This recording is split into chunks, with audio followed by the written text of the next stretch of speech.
Hello and welcome back to Season 7 of the MRX Lab podcast, the show from FlexMR where this year we're on a mission to share inspiring stories, tips and tricks to help you put customer salience at the heart of your business. To help me do that, I'm delighted to be joined today by Simon Tregidgo of Kingfisher. Simon, welcome to MRX Lab podcast. Start by just explaining your role and what it is you do. Okay, lovely to be here. So my role is leading Centres of Excellence in Kingfisher for some key strategic topics around pros and services. But maybe it's worth giving a quick intro to who Kingfisher are. Kingfisher are an international home improvement company across seven countries in Europe. We've got around 1,800 stores, something like that. Wow. People would know us in the UK under B&Q, Screwfix, TradePoint. And then we've also got brands like Castorama and Brico France across Europe. And our role and our, coming into customer salience stuff, I think our purpose is at the heart of that. Our objective is better homes, better lives for everyone. And I think that's a really nice way of anchoring kind of customer centricity in the company. So it's a nice starting point. Yeah, but your role currently...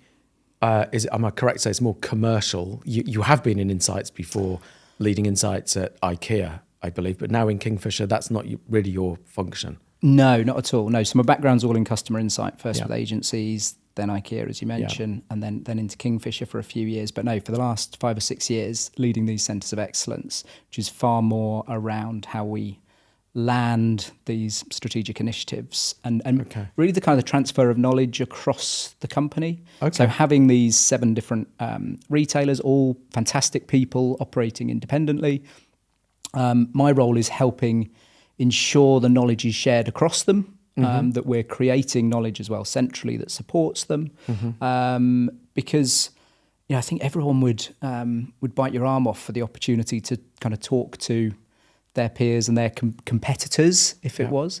And of course, we're not competing because we're in different markets. And that opportunity to learn and hear from other people who are having the same challenges as you is really valuable. Yeah, because otherwise, I guess you get stuck in your own box or silo, I guess. Yeah. And is your role, therefore, to try and help move knowledge of the customer around or move knowledge of processes? Or what is it that Everything, really. I think...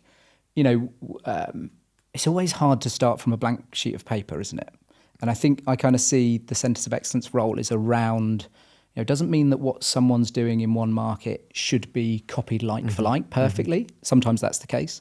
But just knowing about that can inspire other people to then build on it. And it's that side of almost informal collaboration. You've got to know the thing to be able to build on it. And I think that's where Centres of Excellence are really powerful. So covers customer insight, a whole broad range of insight, but also the different tests and learnings people are taking so that people try and avoid making the same mistakes. But also when we find something that works, we can move really fast on it. You mentioned TradePoint, I think, at the beginning. That's more for business owners, small businesses, trades, I guess? Yeah, so our pro strategy is all around growing sales to tradespeople, understanding their needs so that we can answer them, so they choose us. We have the products they need, but maybe we're traditionally more of seen as a DIY customer place. TradePoint's actually been going for 10, 15 years, so it's quite well established, but less so in our other markets. And so understanding their needs and just tweaking what we do to answer those needs. Actually, a lot of our assets are perfectly usable for that customer. The stores, the website, the people, the range. But there's just small tweaks you can do to actually help them and make sure they choose you. So on that, can you give me an example of how I guess, the B&Q proposition, if we call it B&Q, but obviously in other markets it's different brands, but how's the proposition vary from a consumer, their needs, and a pro or TradePoint need? Yeah. So I always like to think of it in terms of like the airline industry.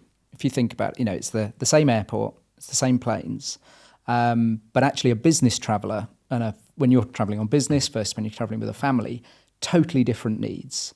And you can just make small tweaks. Things like the family all want to sit together. They don't care where they are on the plane because they're waiting for luggage. The business traveller wants to sit at the front. So just making those small tweaks that recognise that you understand their needs and are answering them can make a big difference. And so we do that in quite a few ways in our banners. So, for example, the DIY customers often after inspiration, ideas, advice, that kind of thing. We're taking them through home furnishings, decorations, stuff like that. The trade customer, actually, as you say, they're a business and they want to just get straight in to what they need, get out fast. Because every minute they are in your shop is time they're not earning money. And so having a dedicated entrance to the store that's closer to the more harder construction, hardware kind of categories means they don't have to walk through all the barbecues, all the paint, all the cushions, all the picture frames, that fantastic stuff that we have. Actually, they don't want to see that every day. They want to get in and get out. And so having that dedicated entrance, you don't change the layout of the store. You just have a kind of funnel for them to come in. And creating that then creates almost a separate car parking area because everyone wants to park near the entrance. So home improvers will still park near the main entrance, but then you've got this separate entrance which has bigger bays for their vans, that kind of thing. They get in and out. They seem to see the same colleagues in that space as well. So I think one of the core needs we've identified with pros is around that kind of human relationship, particularly for like sole traders who are, could be a relatively lonely life from a work perspective, different clients all the time. Actually, where they shop, having that relationship is really quite important. So it's those little tweaks, I think. And you mentioned needs quite a lot in there. Obviously, what you're doing is adapting your product, your orientation towards different customer needs, a pro need versus a consumer need, I guess. And you talk about other banners being your brands in other markets. Is there a wide awareness in those places where TradePoint doesn't exist of that need being different? And I think that's the journey we've been on the last few years as we took this strategic initiative to grow trade sales. It's landing that knowledge and insight across all our markets, across all our colleagues. And I think this is where insight's really important. You obviously need coming from my insight background, big, heavy projects, huge rigor and understanding to make the decisions. But it's kind of the sound bites from insights that help land it with customers, with colleagues, sorry. So, for example, my point around that kind of human relationship, I think people make assumptions a lot of the time, particularly in areas they don't understand. So with a trade customer, maybe this assumption that everyone needs to be a qualified plumber to be able to sell to a plumber, this kind of extreme knowledge you need almost. Maybe some lazy definitions around, the kind of builder. I'm not quite sure how to frame it, but fundamentally these are business owners, and making sure everyone in the business understands that and the importance of kind of time is money. I think the other shortcut people make is, everyone's just worried about price. Yeah, price is important, but the kind of marginal gains you can make elsewhere in saving them time actually can make price, rather than having to go to 5 different shops, I can get it all here, save myself an hour, which is another hour earning. And similar with some of our services. So Screwfix, I don't know if you heard of Screwfix Sprint, but we can deliver within 60 minutes through Sprint. So I think it's about £5 a delivery. And this is so valuable to trade customers. Actually the cost, we've got 900 odd Screwfix stores, super convenient, easy to get out to. But that 20, 30 minutes off the site versus, 30 seconds on the app and in 20 minutes it's at the door is worth far more than £5. Yeah.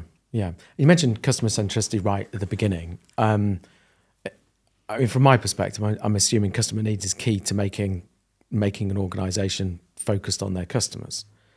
So do you think certain banners are less focused on business customers than they are with consumer because of that lower awareness or less understanding of the needs?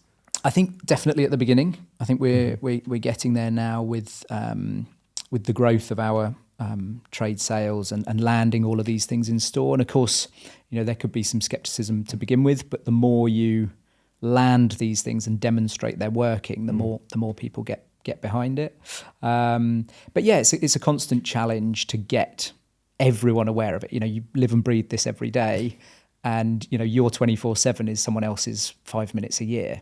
And so making sure you've got these little sound bites that land with them in 5 minutes that kind of flick a switch, hence the kind of airline industry example, something people can relate to, makes them go, yeah, I get it, is really quite important. And you mentioned success there. I mean, ultimately the success is what, higher growth for the business? Is it more revenue? Is it more profit? What is it that we're trying to drive ultimately by making sure that we're more focused on pros? I think it's all of those. I mean, you look at trends around DIY versus do it for me. I think that's relatively stable these days. But again, as that kind of ebb and flows, you're kind of covering both sides of that. The reality, as I said, that the store, the range, the people, everything is there. Why wouldn't you want those other customers coming as well if you can make little tweaks to the offer? So I mean, last year I think 1.8 billion of sales outside of Screwfix were to trade customers, which was up, I want to say 23%, maybe don't quote me on that, but 23% year on year. So, growing that customer base is really important. And of course, it's the lifetime value of these customers as well. Yeah. So, you think about like a kitchen customer, someone coming in to buy a kitchen. That's a kind of once every 10, 15 years thing. And from a kind of data perspective, the only thing we know about that customer is they're not going to buy another kitchen. That's it, you've done it. In terms of like the value of the customer data for tradespeople, in terms of what are the kind of products they're buying, what are the kind of products someone similar to them is buying that they're not. The customer who's clearly does a lot of plastering, always buying plasterboard for us, but not the other associated products. Actually, you can do quite a lot with that. So understanding that, having these customers choosing you, sharing that data with us is a big unlock for like the long-term value of them. Because as I said, that kitchen DIY customer, we're not going to sell them another kitchen for 10, 15 years. Well, then the more you talk about that, the data, the lifetime value, the cross-sell opportunities, now we're getting to quite a different, I mean, it's the same products, but it's quite a different business when you're getting into how you use the data, how you cross-sell, how you market to them, what their needs are. You're getting into quite a different sub-business of the same business, if that makes sense. Yeah, do you know what? Only a little bit though. Because I think it's still the same capabilities that you've got in the business. Yeah. So it's still CRM, it's still data analytics, it's still AI teams, it's still all of those things that we've already got. It's just leveraging them. So leveraging it for a different customer need, customer group, which is, again, quite a big switch mentally. Yes. Yeah, fair point. Yeah. Which again, you've just come back from a trip where you've been helping sort of people understand these needs. Do you find people know this, or are you always surprised that people don't have the same level of understanding? Yeah, it's always a surprise. As I said, this kind of 24/7 versus the 5 minutes. And it is a constant battle or constant opportunity maybe to keep repeating that and getting people to understand it. And you're right, we're just back from 3 days in Seville working with the people leading this in each of our banners. And we meet quite regularly. There's a lot of information shared across people. One of almost my key objectives for the Centres of Excellence is to make the Centre of Excellence redundant, because actually it's just about connecting people and having that flow of knowledge. So ideally I shouldn't be needed. You kind of want that happening naturally. And the more and more you see that happening, actually it's a real sense of pride when you hear that the French team have called the Polish team to have a meeting about this thing, and then they've shared it with another team, and I love that. And they're sharing what ideas of how to adapt the proposition for the needs, or are they sharing the needs? A bit of both. I think it's sharing what they're working on, or what they've done, or what they've learnt, and then copying it across. So like these store areas that we have, this kind of dedicated entrance, and then a small box of which is where you have that kind of human interaction with specific trade colleagues. Most of our banners have taken different approaches for how they do that, which is then stimulating, the likes of TradePoint have had them for a long time to then reflect on, well, maybe we should look at doing it like them, and how could we tweak it, and what can we take from each other? So that's really lovely to see. Yeah, so you're almost facilitating, moving, spotting differences, spotting gaps, spotting opportunities, and then connecting the dots, I guess, in there a bit. Yeah, it's like getting that flywheel to move at the beginning is very tough. Yeah. So having the right people, having senior leaders behind the idea, to kind of push people towards us as a centre of excellence, getting the right people involved,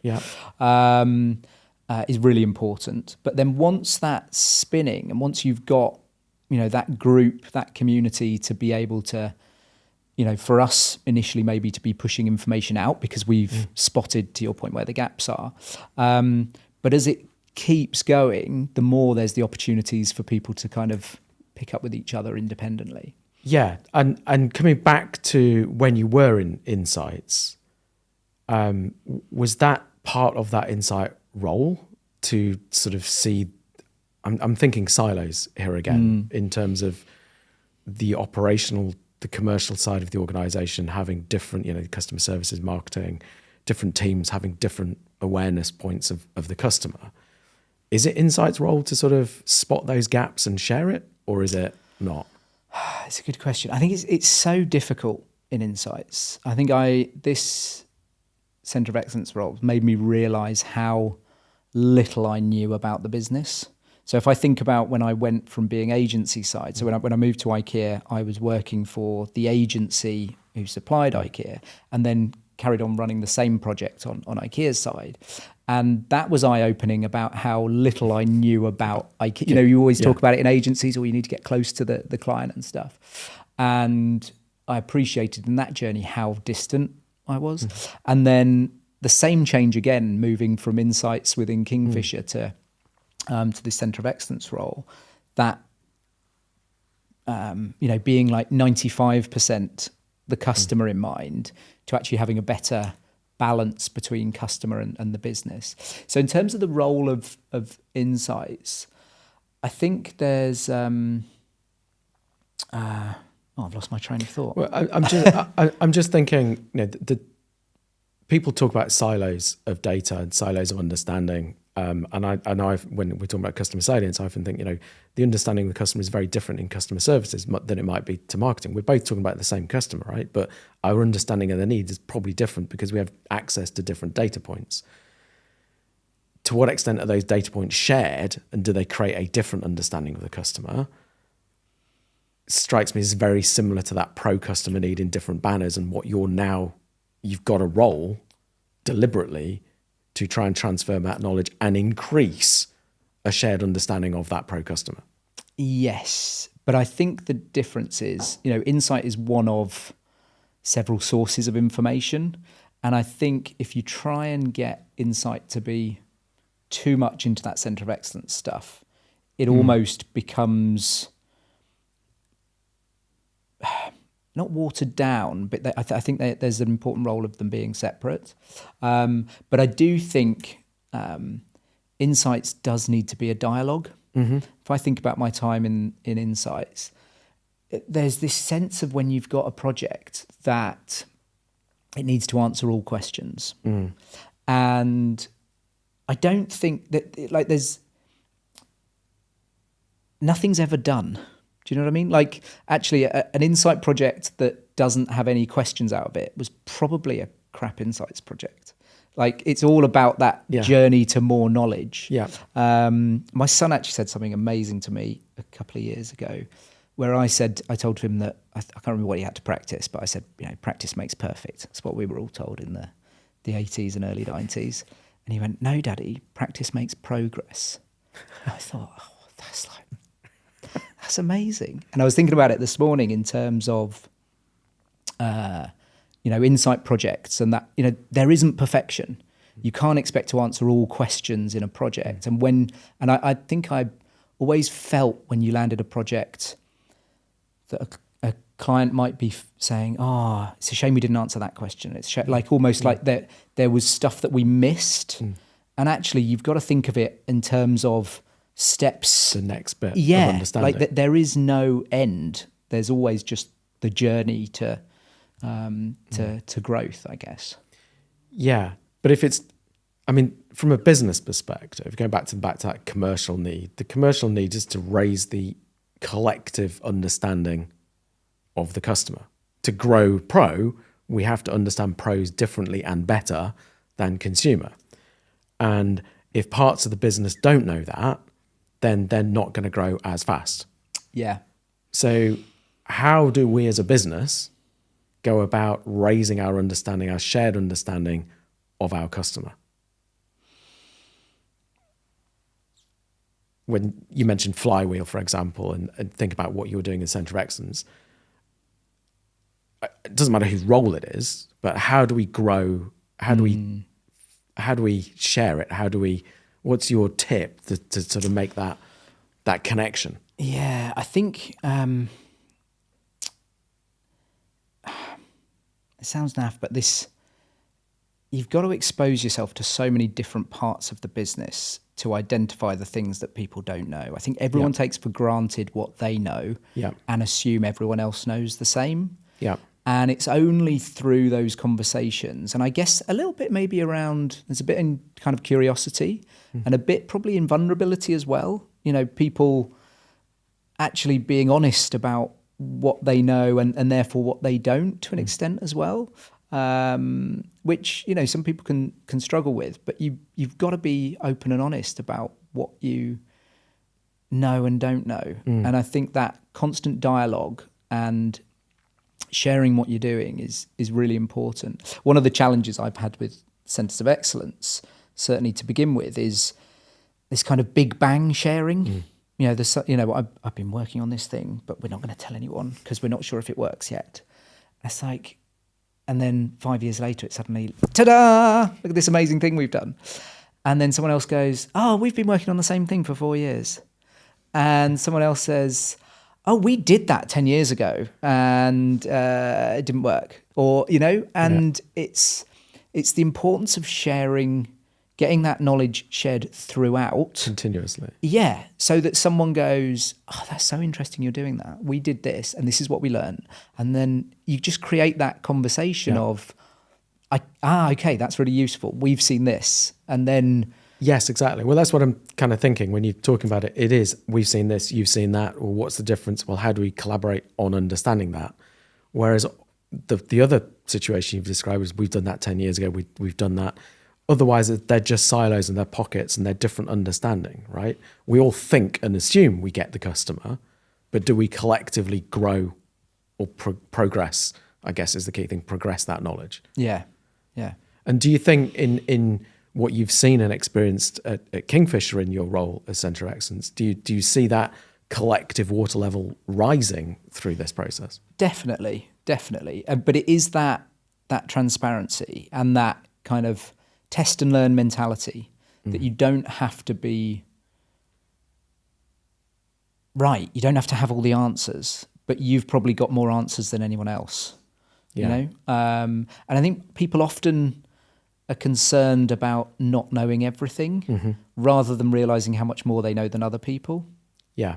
But only through dialogue do you start to piece together the strength of everyone by realizing the gaps and the strengths in different places. Yeah, I think dialogue there is a key bit. I think, again, it's how you bring that to bear, because you must have experienced it in IKEA as well, just the fact you've got different levels of knowledge and the different sort of siloed data points in there. Siloed data points comes up in our masterclasses all of the time. Yeah. So, I mean, I guess dialogue is the key bit, and seeing it as a progress and that flywheel that you mentioned before. And I think finding ways to unlock that silence, because I don't think anyone hides stuff on purpose. It's just creating the moments that share it. So, for example, when we were in this 3 days workshop in Seville, we kicked off with everyone developing pride walls. So what were they proud about that they'd done in the last 6 months? Because it's easy to be focused on, we've got all this stuff we've got to do without really looking back. And I think that exercise, as well as helping people realize, the amazing progress they've made, also helped surface stuff that people hadn't shared. Right. So we then, kind of did like a gallery walk round all the people's things. And then it was like, oh, I didn't know you were doing that. And actually we, I think we're very good in our sense of excellence of sharing this stuff. Yeah. But you can't ever think that everything is shared. There's always things that, because people are so busy, they just haven't had an opportunity to share it. So I think having those almost rituals and routines of, every 3 months, 6 months, 12, whatever it is, getting people to do that kind of activity, having the kind of, I love a structure, having like a framework or something to for everyone to use that then surfaces those things helps. Yeah, I love that idea of creating a space. Yeah. Number one, I guess, creating a space, ensuring people feel vulnerable enough and confident enough to be vulnerable, I guess, which then creates that dialogue. But then I love the idea of a ritual, a routine, so making that a planned, intentional part of something. And I guess that's what you're doing as Centre of Excellence. You're creating those spaces, you're joining those people together and making sure that dialogue happens. Yeah. And you've got to measure it as well. Like you've got to, you've got to track kind of the impact you're having and the actions that are coming out of it as well. Because I think it's, you can almost feel a bit guilty that you're taking people away from the day-to-day work for, 3-day workshop. But actually realizing how much you achieve in that. We had the one that we did last year, in an afternoon with all of these pro directors. We built 3 dashboards from scratch, and everyone was like, "I can't believe we did that. Like, this would have taken us months because we wouldn't have known what to do." Whereas, actually, getting them all to realise that they were the best people in the company to be able to do this, however humble they may feel, these are the right people. And then having a kind of structure of, right, who are the people that we should do a dashboard for? Okay, we can agree these are the 3 use cases. Right, you 5 are going to go and do that one, you 5 are going to do that one, you 5 are going to do that one, and we'll come back in 20 minutes. And suddenly we've got these outlines, and then they're built, rather than the kind of, you go off and do something and then come back, and the kind of slowness of people working independently almost, rather than throwing the right people into the room and getting things move forward. I think that's something with insights as well. Is you think about the process of client writes a brief, people answer a brief, these kind of milestone steps, but they're all done relatively independently. How do you have like that briefing session that almost, or the kind of the brief, rather than spending weeks writing it and agreeing it with internal stakeholders, kind of almost co-creating that with agency partners in some way? Because one of the annoyances almost with insight is always the less the agency or the team know about the topic, the more excited they can get about an insight that actually is already known in the business. That kind of, oh, we found this amazing thing. You're like, oh, yeah, we know that. And how you can kind of, strip those out iron early. that out. Yeah. Again, it goes back to creating the space and the intention to collaborate, be that at the beginning or be that at the end of the insight for the progress to the next point of insight. But I think the key thing, there's some really interesting takeaways there, that creating the space, the rituals to share, seeing it as progress going forward, but also having that vulnerability and confidence to know that there's going to be gaps, right? But I think those are really key tips in there. If there's one thing that our listeners should take away from today, what do you think? What's the pro tip, should I say? Oh dear. Do you know what? I think it's that, and this might rub some people up the wrong way, but travel and human, like meeting people physically, should be seen as an investment, not a cost. Like I think COVID and things have driven the kind of, teams working from home, remote working, which are not coming into the whole should we be in an office or not thing, but the power of having people together in a room shouldn't be underestimated. Yeah. And I think it's easy for it to be seen as a cost, both in terms of taking people out of their day-to-day, in venue, travel, all that. But actually, you've got to see it as an investment, not a cost. I mean, your great example of the Pride Wall is a perfect example for that. That just wouldn't happen in the same way virtually, I guess. Yeah, and do you know what? We tried to do it last year. And we put a lot of time and effort into trying to make it work, and I think it did okay. But there is something about seeing what other people are doing, and then really being able to push people forwards. Because people always start. People's Pride Walls are always short to begin with, and then you have to push them, and then add. I reckon you can do at least this again.